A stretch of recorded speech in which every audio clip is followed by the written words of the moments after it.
우리를 구원하는 복음. 고린도전서 15장 2절입니다. 너희가 만일 내가 전한 그 말을 굳게 지키고 헛되이 믿지 아니하였으면 그로 말미암아 구원을 받으리라.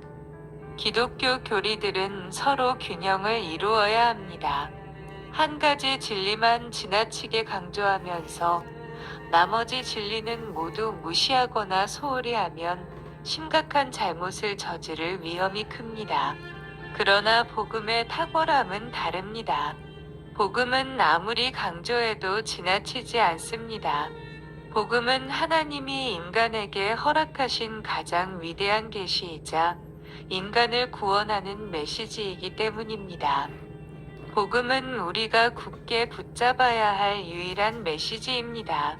성경의 진리에서 조금이라도 벗어나는 것은 위험하지만 사소한 몇 가지를 잘못 이해했다고 해서 우리의 영원한 운명이 위태로워지는 것은 아닙니다.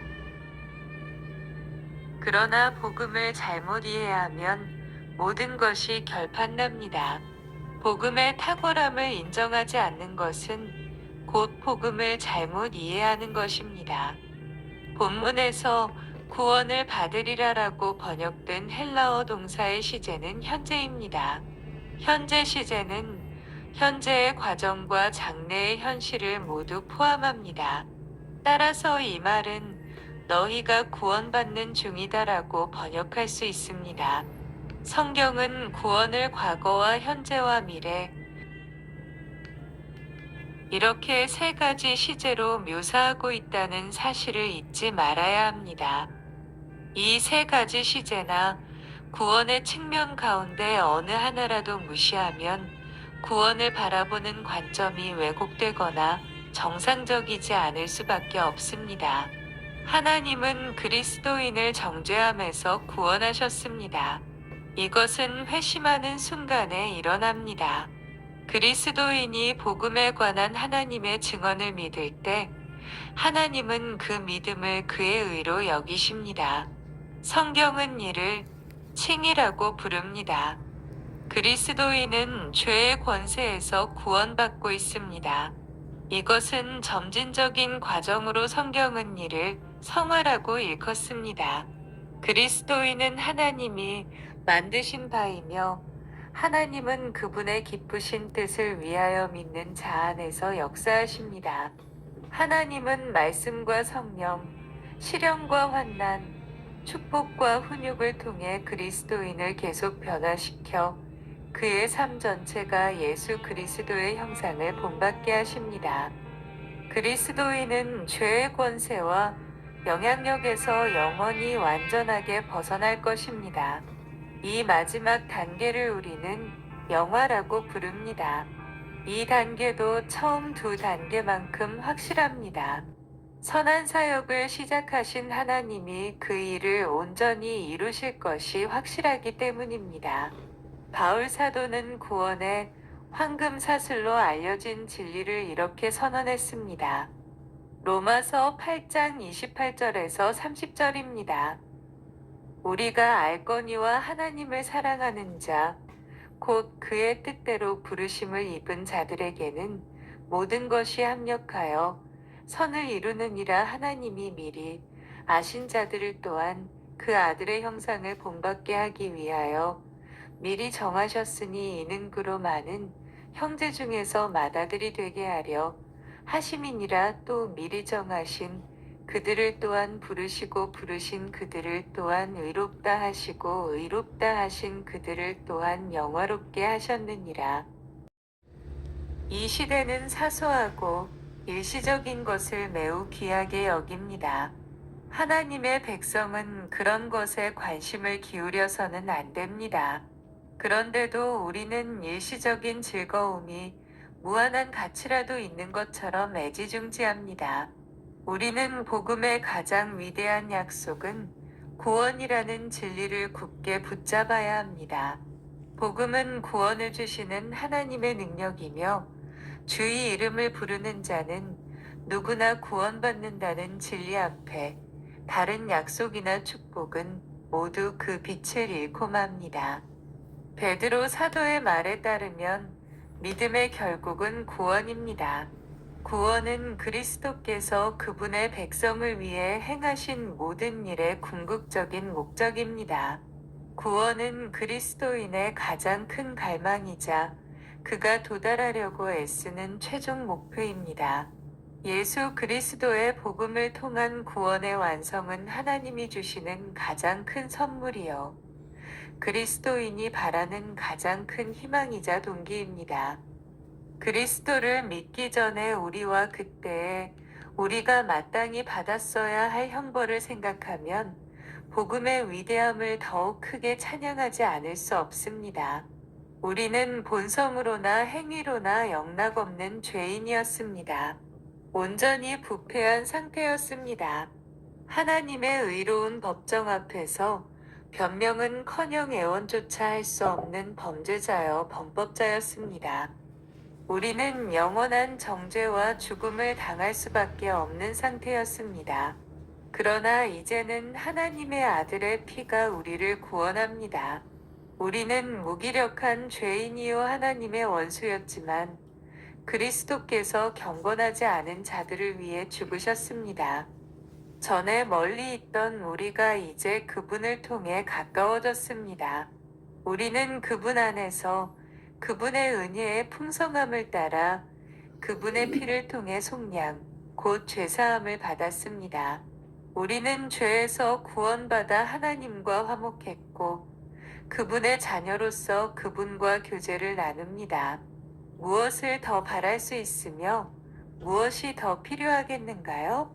하나님의 아들의 피로 말미암은 구원의 선물은 영원토록 우리 마음을 가득 채우고도 남을 만큼 풍성하지 않은가요? 이것만으로도 우리를 위해 죽으신 주님을 위해 살겠다는 각오를 다지기에 충분하지 않은가요? 어떤 약속이 더 필요하겠는가요? 하나님이 우리에게 구원뿐 아니라 치유와 평온한 삶, 건강과 존귀함까지 허락하셨으니 열정을 다해 그분을 위해 살아야 하지 않겠는가요? 과연 그 무엇이 구원의 선물과 주님을 아는 것에 비할 수 있겠는가요? 예수 그리스도 외에 다른 약속으로 우리를 속여 충성을 바치게 하려는 사람들을 경계해야 합니다. 우리가 사랑하는 사람이 모두 사라지고 우리의 육체가 쓰레기 더미 위에서 썩어가고 친구와 원수가 우리 이름을 비웃더라도 주님이 내 영혼을 위해 그 귀하신 피를 흘리셨다는 사실만 의식한다면 성심을 다해 그분을 섬기고 사랑하며 찬양할 수 있을 것입니다. 오직 이 거룩한 열정만이 순결하고 순수한 믿음을 갖게 해줍니다. 그런데 요즘에는 영원한 구원의 약속만으로는 더 이상 사람들을 그리스도께 인도할 수 없는 것처럼 되어버렸습니다. 과연 그 이유는 무엇일까요? 왜 현대인은 복음이 실생활에 무슨 도움을 주는지에만 관심을 기울이는 것일까요? 첫째, 설교자가 더 이상 심판의 확실성과 지옥의 위험을 전하지 않기 때문입니다. 설교자가 성경에 근거해 이 진리를 명확하게 전한다면 사람들은 자신에게 가장 필요한 것이 영원한 심판에서 벗어나는 것이며 그에 비하면 현재의 실제적인 필요는 그다지 중요하지 않다는 사실을 깨달을 것입니다. 둘째, 길거리를 거니는 사람들이나 교회당을 찾는 사람들 가운데 대부분이 육에 속한 사람들이기 때문입니다. 육에 속한 사람은 내세보다 현세를 더욱 소중하게 생각합니다. 그들은 하나님의 일과 영원한 운명에 무관심합니다. 사람들은 거룩함이 없이는 하나님을 볼 수 없는데도 성화를 가르치는 설교보다는 자존감이나 자기계발을 강조하는 말을 더 좋아합니다. 많은 사람이 현세에서 최상의 삶을 살기 위해서라면 바다든 육지든 가리지 않고 찾아가면서도 그리스도의 무한하신 가치나 갈보리의 고난에 관한 가르침을 듣기 위해서는 바로 길 건너편도 가기 귀찮아합니다. 물론 복음은 종종 현재 상황이나 상태에 영향을 끼칩니다. 그러나 복음의 청지기인 우리는 예수 그리스도와 영생 외에 다른 약속이나 주장으로 회중의 관심을 끌려고 해서는 안 됩니다. 비록 사람들에게 인기가 없더라도 우리는 그들을 향해 예수 그리스도께서는 우리에게 두 가지를 약속하십니다. 하나는 우리가 바라봐야 할 영원한 구원이고, 다른 하나는 우리가 죽어야 할 십자가입니다. 성령과 신부가 말씀하시기를 오라 하십니다. 라고 외쳐야 합니다. 성도의 견인 교리는 그리스도인이 이해해야 할 가장 귀중한 진리 가운데 하나입니다. 우리 안에서 착한 일을 시작하신 하나님이 그것을 끝까지 완성하신다는 사실을 아는 것은 큰 위로와 용기를 줍니다. 그러나 이 교리는 그동안 심하게 왜곡되었습니다. 그 결과 회개하지 않고 여전히 죄 가운데 거하는 수많은 사람에게 그릇된 확신을 심어주었습니다. 믿기 어렵지만 사실입니다. 바울 사도는 고린도전서 15장 서두에서 너희가 그 말을 굳게 지켰으면 구원을 받으리라고 말했습니다. 했으면이라는 말은 우리가 무시하거나 빼버려서는 안 될 조건을 이끄는 표현입니다. 이 말씀의 논리는 분명합니다. 즉, 복음을 굳게 지켜야만 구원받는다는 뜻입니다. 반대로, 복음을 굳게 지키지 못하면 구원받지 못합니다. 이는 견인교리를 부인하는 것이 아니라 오히려 그 의미를 옳게 설명합니다. 구원 신앙을 가진 사람들은 한 사람도 영원히 멸망하지 않습니다. 그들을 구원하신 하나님의 은혜와 능력이 그들을 마지막 날까지 보존할 것입니다. 그러나 그들이 구원 신앙을 가졌다는 증거가 필요합니다. 그 증거는 그들이 하나님을 떠나지 않고 계속 그분 안에 머무는 것입니다.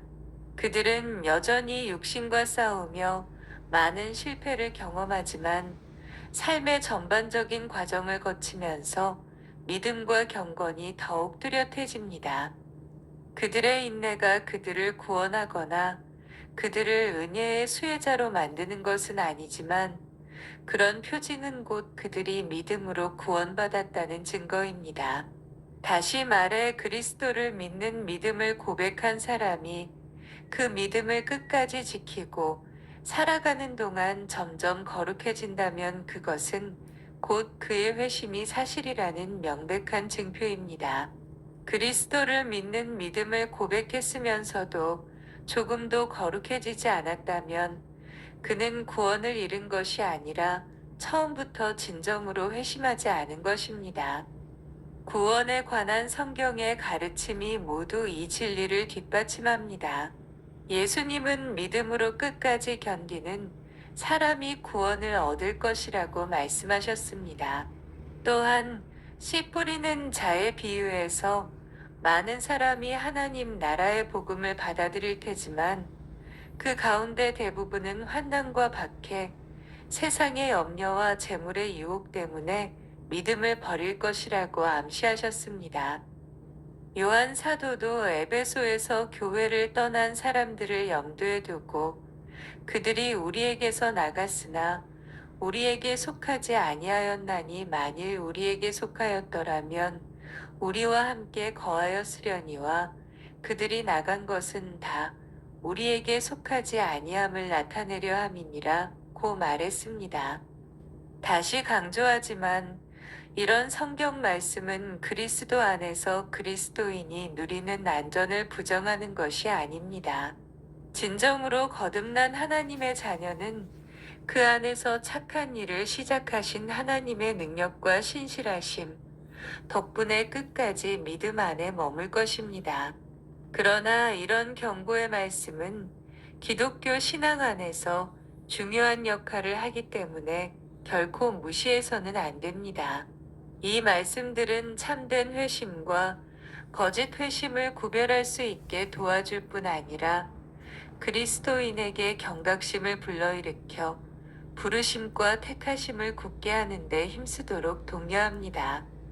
이런 경고의 말씀은 서구 복음주의 상황을 고려할 때 특히 중요합니다. 그리스도를 믿는다고 고백하는 사람들 가운데는 이 경고의 말씀에 귀를 기울여야 할 사람이 매우 많습니다. 그들은 전에 예수님을 영접하겠다고 기도했기 때문에 자신이 구원받은 그리스도인이라고 믿습니다. 그러나 그들은 믿음 안에 계속 머물지도 세상을 멀리하지도 않습니다. 세상을 잠시 멀리했더라도 곧바로 다시 세상으로 돌아갑니다. 그들은 하나님을 두려워하는 삶을 살지 않습니다. 그들의 삶에는 하나님의 은혜를 입증하는 향기가 없습니다. 그들에게는 내면이 변화되었다는 외적 증거도 없습니다. 심지어는 하나님이 모든 자녀에게 허락하시는 징계도 없습니다. 그런데도 그들은 과거에 믿어보기로 결심했고 진심을 다해 기도했기 때문에 구원받았다고 확신합니다. 이런 믿음은 아무리 널리 퍼져 있다고 해도 성경이 가르치는 믿음과는 전혀 상관이 없습니다. 물론 회심은 예수 그리스도를 믿는 믿음을 통해 사망에서 생명으로 옮겨지는 순간에 일어납니다. 그러나 그 사람이 사망에서 생명으로 옮겨졌음을 확실히 알려면 회심하는 순간만이 아니라 그 순간부터 그의 삶 전체를 엄밀히 살펴봐야 합니다. 바울 사도는 육에 사로잡혀 있던 고린도 신자들에게 과거의 회심 경험을 다시 검토하라고 말하지 않았습니다. 현재의 삶을 깊이 성찰하라고 권고했습니다. 우리도 회개했다고 생각하는 사람들에게 바울처럼 조언해야 합니다. 과거에 일어난 하나님의 구원 사역의 진위를 판별하는 증거는 현재 그 사역이 계속되고 있고 또 마지막 때까지 지속되느냐입니다. 그들은 마땅히 그 증거를 알아야 하고 우리 역시 그들에게 마땅히 그것을 가르쳐야 합니다. 우리에게 전해진 말씀을 굳게 지킨다면 구원받을 것입니다. 그러나 그러지 않는다면 구원을 확신하기 어렵습니다. 사람들을 긍휼히 여기는 마음으로 이 단순한 성경의 진리를 확신 있게 전한다면 예배당에 앉아 있는 수많은 사람의 그릇된 구원 확신을 깨뜨려 그들을 구원의 길로 옳게 인도할 수 있을 것입니다. 그릇된 구원 확신이 이 시대의 가장 큰 병폐이자 교회의 증언을 무기력하게 만드는 걸림돌 가운데 하나라는 사실을 이해하는 사람들을 하나님이 많이 일으켜 세워주시길 바라는 마음이 간절합니다.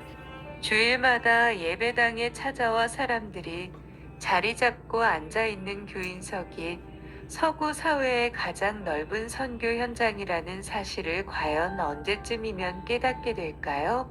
크고 치명적인 이 거짓이 만연해진 원인이 복음을 피상적으로 이해하고 참된 회심의 본질에 무지하며 사랑으로 행해야 할 권징을 거부하는 태도에 있다는 것을 과연 언제나 깨닫게 될까요? 감사합니다.